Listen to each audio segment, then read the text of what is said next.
बांग्लादेश में अंतरिम सरकार के प्रमुख मोहम्मद यूनुस का तख्ता पलट कभी भी हो सकता है। बांग्लादेश के सेना प्रमुख वकारुज्जमा मोहम्मद यूनुस को सत्ता से हटाने के लिए सभी विकल्प तलाशने में लगे।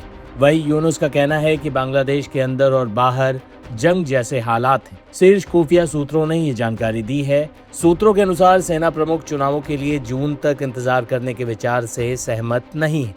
सूत्रों का कहना है कि जमा अलग अलग रास्तों पर विचार कर रहे हैं, जिसमें संविधान का फायदा उठाना भी शामिल है, ताकि यूनुस की अंतरिम सरकार को चुनौती दी जा सके। खुफिया सूत्रों का कहना है कि अंतरिम सरकार की कानूनी स्थिति कमजोर है, क्योंकि बांग्लादेश का संविधान सरकार के विघटन के 90 दिनों के भीतर चुनाव कराने का आदेश देता है। सूत्रों के अनुसार सेना प्रमुख शेख हसीना और खालिदा जिया की पार्टियों को एकजुट कर चुनाव लड़वाने की योजना बना रहे हैं। साथ ही आर्मी चीफ के बारे में ये भी कहा जा रहा है कि वो अस्थायी रूप से स्थिति को संभालने के लिए बांग्लादेश की राजनीति पर एक नरम नियंत्रण पसंद करेंगे। आर्मी चीफ के दबाव के बाद यूनुस के इस्तीफे की अटकलें लग रही थी।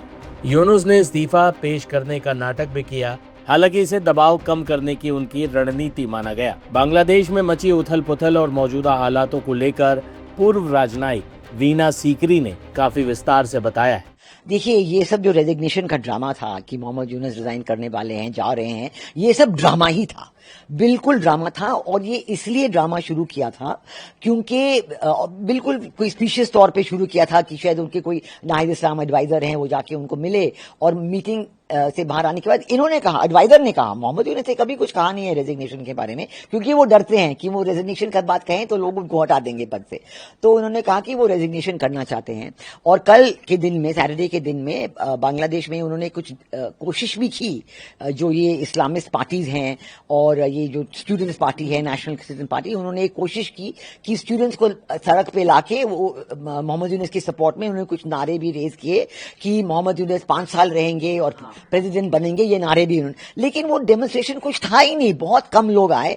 मोहम्मद यूनुस का आज की तारीख में बांग्लादेश में कोई उनका सपोर्ट करने को तैयार नहीं है, बिल्कुल उनकी कोई सपोर्ट है ही नहीं। उनके पीछे सिर्फ वो इस्लामिस्ट पार्टीज हैं, जमाते इस्लामी हैं और इस्लामी आंदोलन बांग्लादेश, कुछ ऐसे इस्लामिस्ट पार्टीज हैं जो एडवाइजर भी बने हुए हैं सरकार में, बिल्कुल अगेंस्ट द कॉन्स्टिट्यूशन है। आर्मी चीफ का फॉर्मली वर्बल बयान आ गया कि इस साल के अंत तक उन्हें इलेक्शन। जी बिल्कुल। तो ये सब ड्रामा, जो रेजिग्नेशन का ड्रामा शुरू हुआ, वो इसलिए हुआ क्योंकि 21 मई को 3 दिन पहले जनरल वकारुज्जमान आर्मी चीफ ने एक सभा बुलाई थी, बहुत बड़ी सभा बुलाई थी, जिनमें सारे आर्मी ऑफिसर थे जो उनकी जो यूएन पीस कीपिंग में वो भी उन्होंने हिस्सा लिया on the virtual link, zoom link पे। तो इस आर्मी की सभा में बहुत डिस्कशन हुए और बहुत वाइड स्प्रेड डिस्कशन है। उसके बाद आर्मी ने इनकी 5 पंक्तियां निकाली कि क्या क्या उनके निर्णय हुए हैं। और सबसे बड़ा निर्णय उन्होंने 2-3 जो कहा है, उन्होंने कहा कि आर्मी जो है बांग्लादेश में अब के बाद कोई भी मॉब वायलेंस, कोई भी एनार्की टॉलरेट नहीं करेगी। बल्कि वो साफ साफ कह रहे थे कि आज की तारीख में बांग्लादेश में एनार्की है, मॉब वायलेंस है, कोई भी वहां स्टेबल सिचुएशन नहीं है। और ये बात बिल्कुल हमें पता है, क्योंकि सारा जो मोहम्मद यूनुस की कोशिश है कि भारत के साथ ट्रेड बंद हो जाए, भारत के रिश्ते खराब हो जाएं, लोगों की कोई स्वीकारी नहीं है। क्योंकि जो चीजें बांग्लादेश जाती थी उनके फैक्ट्रीज के लिए या उनके डेली कंजम्पशन के लिए, वो बंद हो गई हैं और प्राइसेस बढ़ रही हैं, फैक्ट्रीज बंद हो रहे हैं, जॉब्स, लोगों की जॉब्स नहीं मिल रहे हैं, लोग अपने जॉब्स को खो दे जा रहे हैं, बहुत अनरेस्ट है। और ये आर्मी ने कहा कि हम बिल्कुल कोई भी अनरेस्ट और वायलेंस नहीं चाहते, हम इसका सहन नहीं करेंगे, उस पर एक्शन लेंगे। नंबर 1। नंबर 2, उन्होंने कहा कि जो 1971 लिबरेशन वॉर के वैल्यूज हैं वो बिल्कुल नॉन नेगोशिएबल हैं। बल्कि वो इस पे सबका अटेंशन ड्रॉ कर रहे थे कि मोहम्मद यूनुस की कोशिश है कि वो 1971 लिबरेशन वैल्यूज को भुला दें और कुछ और अपना, कोई कह रहे हैं जुलाई डिक्लेरेशन, सेकेंड रिपब्लिक, पता नहीं क्या क्या बातें करें जिनके बारे में लोगों की स्वीकारी है ही नहीं। और आर्मी चीफ ने उनके बयान में कहा कि बिल्कुल ये इसको कह रहे हैं। और फिर उन्होंने कहा कि वो इलेक्शन चाहते हैं। उन्होंने कहा कि इलेक्शंस बिल्कुल दिसंबर तक, इस साल के अंत तक, मतलब अगले 5-6 महीनों में इलेक्शंस को करा देने चाहिए। और इन इलेक्शंस के लिए ये जो सरकार है ये बिल्कुल रह ही नहीं सकती है। मोहम्मद यूनुस बिल्कुल सरकार में वो चला ही नहीं सकते हैं, क्योंकि ये केयरटेकर गवर्नमेंट बन ही नहीं सकते हैं। इन्होंने सारे जो केयरटेकर गवर्नमेंट की जो शर्तें थी उन्होंने बिल्कुल उनको पूरी नहीं की हैं और वो बिल्कुल रह ही नहीं सकते केयरटेकर गवर्नमेंट। तो एक नए केयरटेकर गवर्नमेंट को अपॉइंट करने के बाद इलेक्शंस होने चाहिए दिसंबर से पहले। तो इसके लिए तो बहुत कम वक्त रह गया और वे बिल्कुल आर्मी की कोशिश यही होगी कि केयरटेकर गवर्नमेंट बने और इलेक्शंस हो। चौथी बात जो उन्होंने कही थी, पांचवी बात जो उन्होंने कही थी, वो ये कि ये जो कॉरिडोर की बात चल रही है, ये जो ह्यूमैनिटेरियन कॉरिडोर की बात चल रही है, वो चाहते हैं, वो बिल्कुल आर्मी के लिए एक्सेप्टेबल नहीं है। और उन्होंने ये भी बिल्कुल साफ तरीके से कहा, सोवरेनिटी पर भी खतरा है। हाँ, उन्होंने सॉवरेनिटी पे खतरा है, लेकिन उन्होंने साफ तरीके से मोहम्मद यूनुस की सरकार, इंटरिम रिजीम, सरकार तो है ही नहीं, इंटरिम रिजीम को कहा कि देखिए ये सरकार जो है, ये रिजीम जो है, ये कुछ ऐसे डिसीजंस दे रही है आर्मी को कंसल्ट किए बिना। और वो ऐसे रिजीम जो हैं, और एक मिसाल उन्होंने दिया कि ह्यूमैनिटेरियन कॉरिडोर की बात जो है वो सॉवरेनिटी को अफेक्ट कर सकती है, और ऐसे निर्णय बिल्कुल नहीं लेने चाहिए जिन निर्णयों की वजह से बांग्लादेश की सॉवरेनिटी और सिक्योरिटी पे आंच आए, और ये निर्णय आर्मी को कंसल्ट किए बिना लिए जा रहे हैं। ये निर्णय लेने का अधिकार भी नहीं है। उन्होंने कहा ऐसे निर्णय कैसे हो सकते हैं जो आर्मी के कंसल्ट किए बिना हो, और इलेक्शंस होने चाहिए। ये बिल्कुल साफ कहा कि इलेक्शंस के सिवाय बांग्लादेश में कुछ और नहीं हो सकता है, और सारे निर्णय जो हैं इलेक्टेड गवर्नमेंट लेगी। हालांकि बीते शनिवार से ही मोहम्मद यूनुस लगातार राजनीतिक दलों और इस्लामिक संगठनों से मुलाकात कर रहे हैं। यूनुस के समर्थन में कई संगठनों ने ढाका में प्रदर्शन करने की कोशिश की, लेकिन आर्मी ने ऐसे विरोध प्रदर्शनों को रोकने के लिए पहले से ही तैयारी कर रखी। बांग्लादेश में इस वक्त सेना खासी एक्टिव है।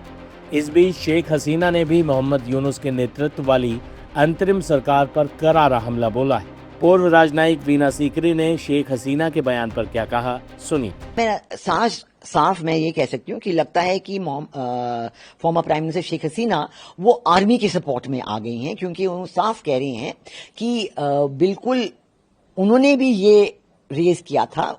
उनकी जब वो थे उन्होंने साफ कहा था कि कोई ऐसा एक देश है जो चाह रहे हैं कि सेंट मार्टिन का द्वीप जो है और अलग चीजें जो हैं उनके बारे में मुझसे मैंने बिल्कुल इनकार, उन्होंने कहा था शेख हसीना ने कि मैंने इनका इनकार कर दिया है।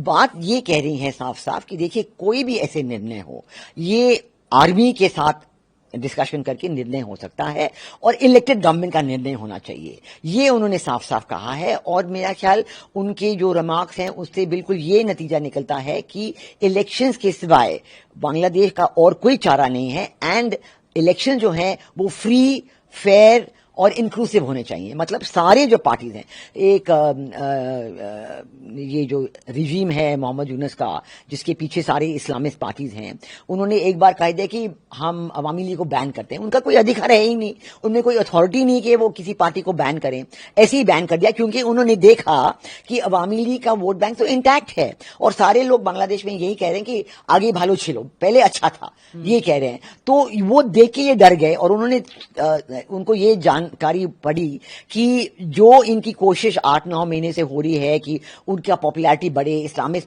पार्टीज का पॉपुलैरिटी बढ़े, जमाते इस्लामी का पॉपुलैरिटी बढ़े, ये कोई हो ही नहीं रहा है। हाँ, वो ये भी सोच रहे हैं। हाँ, बिल्कुल उनकी पार्टी कोई बढ़ नहीं। ये जो नई पार्टी बनी है नेशनल सिटीजन्स पार्टी, जो सो कॉल्ड स्टूडेंट्स की पार्टी है, स्टूडेंट्स तो वो है नहीं और कह रहे हैं स्टूडेंट्स की पार्टी है। और जो कह रहे हैं कि पिछले साल जो हुआ, जो जिसपे डेमोन्स्ट्रेशन हुई थी और शेख हसीना चली गई, वो स्टूडेंट्स ने किया, वो स्टूडेंट्स तो थे ही नहीं। ये जिन्होंने इस्लाम में ये नेशनल सिटीजन पार्टी बनी, वो पार्टी ने भी देखा है कि उनकी कोई सपोर्ट है ही नहीं। वो कोशिश कर रहे हैं कि हमारे पास सपोर्ट आए, कोई सपोर्ट आ ही नहीं रही है, तो इसलिए उन्होंने अवामी लीग को बैन कर दिया। ये तो बिल्कुल ये ऐसे कोई निर्णय है जो कभी रहेगा ही नहीं, क्योंकि ये उनका बिल्कुल कोई अधिकार नहीं है। तो साफ साफ ये लगता है कि बांग्लादेश में फ्री, फेयर और इंक्लूसिव इलेक्शंस होनी चाहिए, जिनमें सारी पार्टीज की भाग लेना चाहिए। हमने देखा है कि इवन अवामी लीग की जो प्राइम मिनिस्टर शेख हसीना है वो तो बाहर बैठी हुई हैं, और बीएनपी की तारिक रहमान जो उनकी लीडर हैं वो भी बाहर लंदन में बैठे हुए हैं। उनको भी वापस नहीं आने की इजाजत दे दी जा रही है, क्योंकि वो डर रहे हैं कि वो तारिक रहमान आएंगे तो उनके लिए बड़ी पॉपुलैरिटी बढ़ेगी और फिर ये और भी साबित हो जाएगा कि जो इंटरिम रेजिम है इनकी कोई ना तो पॉपुलैरिटी है, कोई नहीं चाहता कि ये रहे।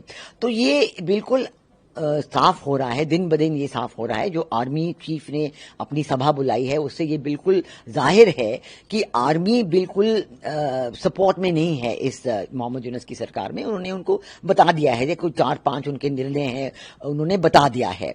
और इसके बाद ये रेजिग्नेशन का ड्रामा इन्होंने किया। अब वो कह रहे हैं कि हम रहेंगे। वो किस बात पे रहेंगे? उनका कोई रहने का अथॉरिटी तो है ही नहीं, ना तो लॉन्ग टर्म ना शॉर्ट टर्म। इनको सिर्फ आर्मी एक केयरटेकर गवर्नमेंट बनाएगी और फिर इलेक्शंस कराएंगे। यही बांग्लादेश में हो सकता है। बांग्लादेश के मौजूदा हालात पर भारत के साथ साथ अमेरिका, चीन और आतंकियों के आका पाकिस्तान की भी निगाहें जमी हुई। लेकिन मोहम्मद यूनुस की सत्ता से विदाई तय मानी जा रही। देखने की बात है कि ऐसा कब और किस तरह होता है।